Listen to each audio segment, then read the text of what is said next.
പിന്നെ കേബിളിൻ്റെ colour identification പറയുന്നുണ്ട്. നമുക്കറിയാവുന്ന കാര്യങ്ങളൊക്കെ തന്നെയാണ്. അപ്പോൾ എർത്ത് കണ്ടക്ടറിന് അതിന് പൊതുവെ എർത്തിങ് കണ്ടിന്യൂറ്റി കണ്ടക്ടർ എന്ന് പറയുന്നത് നമ്മൾ എർത്ത് ഇല്ലേ അതിനാണ് പറയുന്നത്. അപ്പോൾ ഗ്രീനും യെല്ലോവിൻ്റെയും കോമ്പിനേഷനായിട്ടായിരിക്കും കൊടുക്കുന്നത്.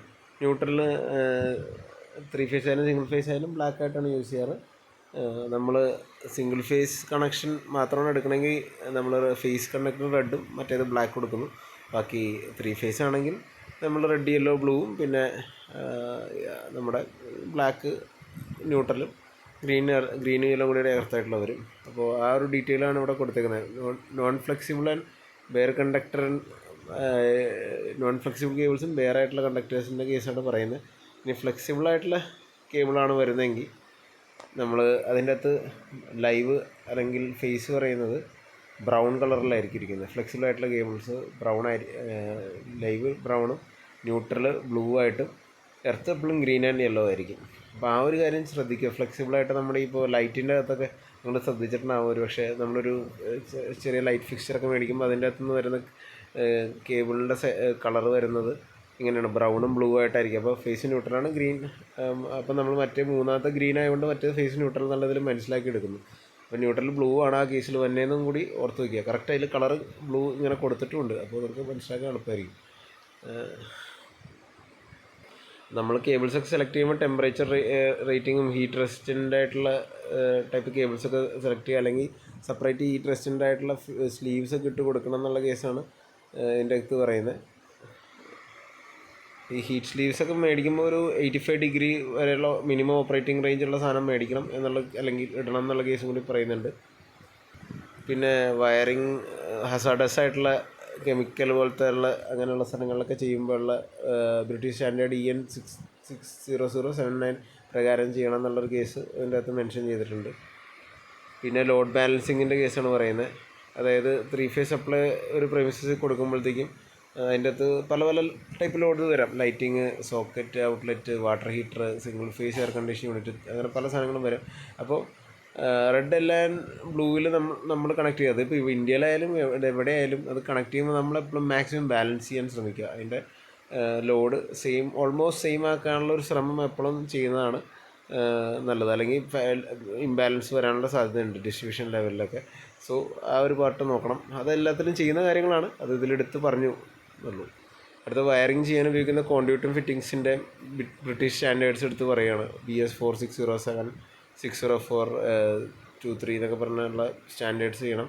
അതിൽ മെയിൻലി അത് നോക്കുന്ന കാര്യം എന്ന് പറഞ്ഞാൽ അതിൻ്റെ ambient temperature 48 degree, maximum 48 degree ambient temperature ഉപയോഗിക്കാനും പിന്നെ ഇത് ഡീഗ്രഡേഷൻ സംഭവിക്കരുത്. അതായത് സംഭവം ഭയങ്കര ഹൈ ടെമ്പറേച്ചറിൽ 70 ഡിഗ്രി ആ റേഞ്ചൊക്കെ വരുമ്പോൾ സാധനം പൊളിഞ്ഞൊക്കെ പോകാൻ തുടങ്ങിയ ഇൻസ്റ്റലേഷനൊക്കെ പൊളിഞ്ഞു പോകാൻ പറയുമ്പോൾ ബുദ്ധിമുട്ടാണ്.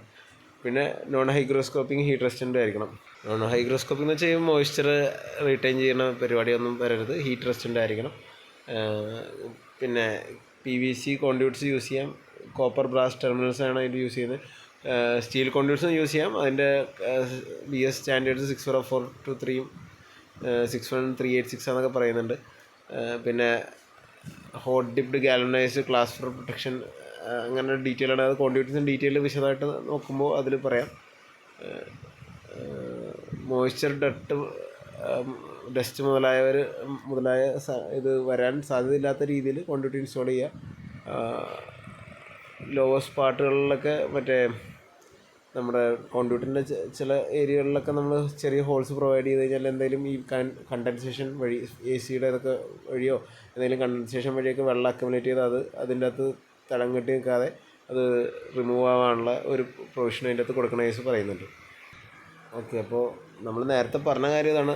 നമ്മുടെ ഫ്ലെക്സിബിളായിട്ടൊരു കേബിളാണ്. അത് യൂസ് ചെയ്യുമ്പോഴത്തേക്കും ബ്രൗൺ ഇതൊരു സൈഡിൽ ഒരു റെഡിഷായിട്ട് തോന്നും, അത് ബ്രൗൺ. പിന്നെ മറ്റേത് ബ്ലൂ, പിന്നെ എർത്തിൻ്റെ ഉണ്ടല്ലോ ഗ്രീനും യെല്ലോ കൂടി മിക്സ് ആയിട്ടുള്ള. അപ്പോൾ അതാണ് നേരത്തെ വയറിൻ്റെ പറഞ്ഞത്. ഞാൻ ജസ്റ്റ് ഇമേജ് എടുത്ത് കാണിച്ചു തന്നുള്ളൂ. അടുത്ത് പറയുന്നത് ട്രങ്കിങ്ങിനെ പറ്റിയാണ്. ട്രങ്കിങ് എന്ന് പറഞ്ഞു കഴിഞ്ഞാൽ ബേസിക്കലി ഒരു കോൺഡ്യൂട്ടിന് പകരം യൂസ് ചെയ്യുന്നൊരു പരിപാടിയാണ് ട്രങ്കിങ്. ഇതേപോലെ കാണാം, നമുക്ക് ഗൂഗിൾ ചെയ്ത് നോക്കിയാൽ കാണാം. ട്രങ്കിങ് എന്ന് പറഞ്ഞുകൊണ്ട് നമ്മൾ വാൾസിലൊക്കെ അടിച്ചുകൊണ്ട് പോയി ഇതിൻ്റെ അകത്ത് കൂടി കേബിൾസും വയേഴ്സൊക്കെ വലിക്കാനുള്ള ഒരു ഇത് പറ്റും. ഇത് MS-ൻ്റെ ഒക്കെ യൂസ് ചെയ്യാൻ ഇതിവിടെ കാണാം. ഇത് കേബിൾ MS-ൻ്റെയും PVC-യുടെയും പല മെറ്റീരിയലിൻ്റെ അവൈലബിൾ ആണ്. അപ്പോൾ അത് സർഫസിൽ കൂടെ കൊണ്ടുപോകാം, അണ്ടർ ദ ഫ്ലോർ ആയിട്ടൊക്കെ കൊണ്ടുപോകാം, പല രീതിയിലും കൊണ്ടുപോകാം. അപ്പോൾ അതിൻ്റെ ബ്രിട്ടീഷ് സ്റ്റാൻഡേർഡ് 50085 ആണ് വരുന്നത്.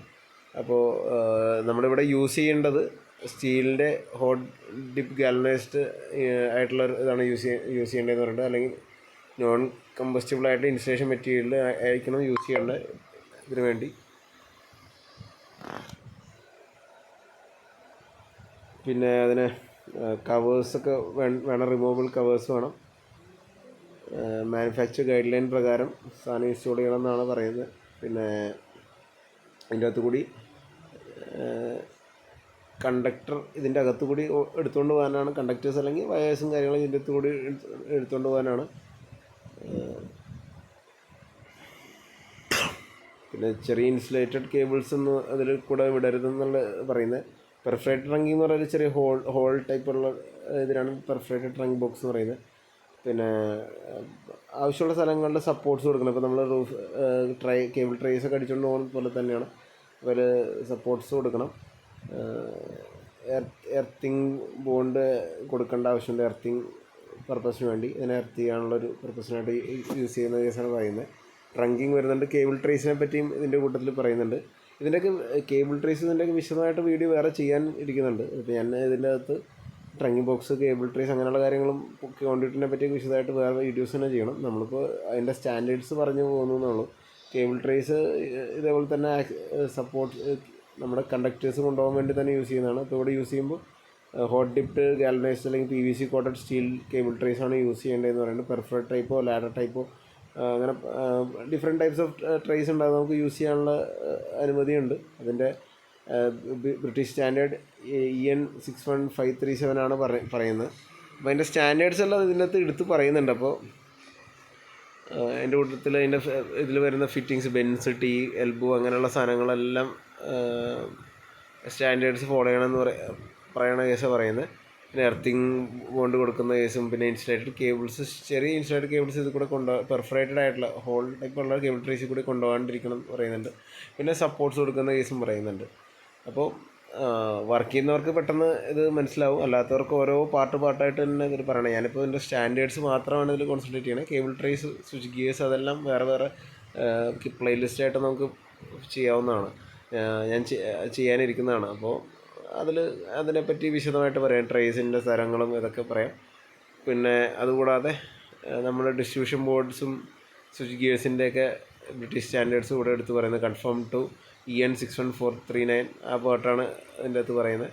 അപ്പോൾ മെയിൻലി ഇലക്ട്രിക്കലിന് ഏതൊക്കെ സ്റ്റാൻഡേർഡ് ഫോളോ ചെയ്യണം എന്നുള്ള കേസുകളാണ് പറയുന്നത്. അതിൻ്റെ യൂസ് ചെയ്യുന്ന DBs എല്ലാം എല്ലാ മെക്കാനിക്കൽ, ഇലക്ട്രിക്കൽ, തെർമൽ സ്ട്രെസ്സുകളും ഹ്യൂമിഡിറ്റിയുടെ എഫക്ട്സ് എല്ലാം വിസ്റ്റാൻഡ് ചെയ്യണം.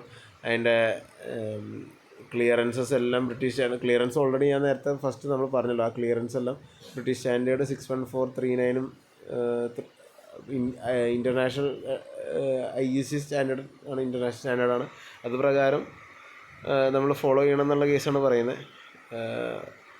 പിന്നെ ഇവിടെ എല്ലാം യൂസ് ചെയ്യുന്ന കാര്യങ്ങളെല്ലാം നമ്മളിപ്പോൾ ഇന്ത്യയിലൊക്കെ യൂസ് ചെയ്യുന്നതെല്ലാം അലുമിനിയം, കോപ്പർ, ചില കേസുകളിൽ അലുമിനിയം വരെ, ചില കേസുകളിൽ കോപ്പറും എല്ലാം. ഇവിടെ എല്ലാം phase conductor, bus bar, neutral, earth, cables, conductors, bus bar എല്ലാം കോപ്പറാണ് യൂസ് ചെയ്യുന്നത്. അതിൻ്റെ കളർ ഐഡൻറ്റിഫിക്കേഷൻ്റെ കേസും നമ്മൾ നേരത്തെ പറഞ്ഞു. ന്യൂട്രൽ, പിന്നെ അതുമാത്രമല്ല നമ്മൾ ഇപ്പോൾ ഇന്ത്യയിലൊക്കെ ആണെങ്കിൽ ചിലപ്പോൾ ന്യൂട്രലിൻ്റെ കണ്ടക്ടറിൻ്റെ സൈസ് ഹാഫായിട്ടൊക്കെ യൂസ് ചെയ്യാറുണ്ട്. അപ്പോൾ ഇതിൽ ന്യൂട്രൽ കണ്ടക്ടറിൻ്റെ size same as phase busbar തന്നെ വേണമെന്നാണ് ഇവിടെ പറയുന്നത്. നമ്മളവിടെ കോസ്റ്റ് എഫക്റ്റീവായിട്ട് ചെയ്യാൻ വേണ്ടിയാണ്. ഇവിടെ അതിൻ്റെ ഒരു ഇഷ്യൂ ഇല്ല. കോസ്റ്റ് എഫക്റ്റീവ് അല്ല, ഒരു സേഫ്റ്റിയാണ് കൂടുതലും പ്രിഫറൻസ് എന്നുള്ളത് ഇതിൻ്റെ അകത്ത് മനസ്സിലാക്കാം. പിന്നെ അതിൻ്റെ സർക്യൂട്ട് ബ്രേക്കർ, അതിൻ്റെ ബസ് ബാർ, അതിൻ്റെ റേറ്റിങ്സ് എല്ലാം ആസ് പെർ ഡിസൈനാണ് ചെയ്യേണ്ടത്. അതിൻ്റെ ഡിസൈൻ പാരാമീറ്റേഴ്സാണ് അതിൻ്റെ മെയിൻ കാര്യങ്ങൾ അതിൻ്റെ അകത്ത് വരുന്നത്. അപ്പോൾ ചെയ്യുമ്പോൾ നമ്മൾ ശ്രദ്ധിക്കേണ്ട ചില മെയിൻ കാര്യങ്ങളാണ് നമ്മളിപ്പോൾ ഇതുവരെ കേട്ടുകൊണ്ടിരിക്കുന്നത്.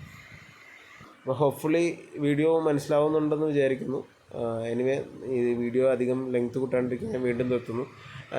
ക്വറീസിന് വേണ്ടി ഞാൻ എൻ്റെ വാട്സാപ്പ് നമ്പർ ഈ വീഡിയോൻ്റെ ഇതിൽ ഡിസ്ക്രിപ്ഷനിൽ ഇടാം ഇൻ കേസ് ഓഫ് എന്തെങ്കിലും ക്ലാരിഫിക്കേഷൻ ഉണ്ടെങ്കിൽ. ഇപ്പോൾ ഇതും നമ്മൾ ഇലക്ട്രിക്കൽ ഫീൽഡ് എന്ന് പറഞ്ഞാൽ നമ്മൾ പഠിച്ചുകൊണ്ടേ ഇരിക്കണം എന്നുള്ളൊരു കാര്യമാണ്. ഞാനിപ്പോൾ നമ്മൾ ഇന്ത്യൻ സ്റ്റാൻഡേർഡും ബ്രിട്ടീഷ് സ്റ്റാൻഡേർഡ് അങ്ങനെ പല സ്റ്റാൻഡേർഡ്സ് ഉണ്ട്. ഇപ്പോൾ കരാമ സ്റ്റാൻഡേർഡ്സ് ഉണ്ട്. അപ്പോൾ ഇതെല്ലാം ഓൾമോസ്റ്റ് ഇതിൻ്റെ അകത്ത് പല സിമിലാരിറ്റീസ് ഉണ്ട്. അപ്പോൾ നമ്മളിതെല്ലാം കമ്പയർ ചെയ്ത് പഠിച്ചുകൊണ്ടിരിക്കുക. അപ്പോൾ നമുക്ക് കുറേ അറിവ് കിട്ടും. അറിവ് ഷെയർ ചെയ്യും തോറും വളരും എന്നുള്ള ഒരു കൺസെപ്റ്റിലാണ് നമ്മളിത് പോയിക്കൊണ്ടിരിക്കുന്നത്. Anyway thank you.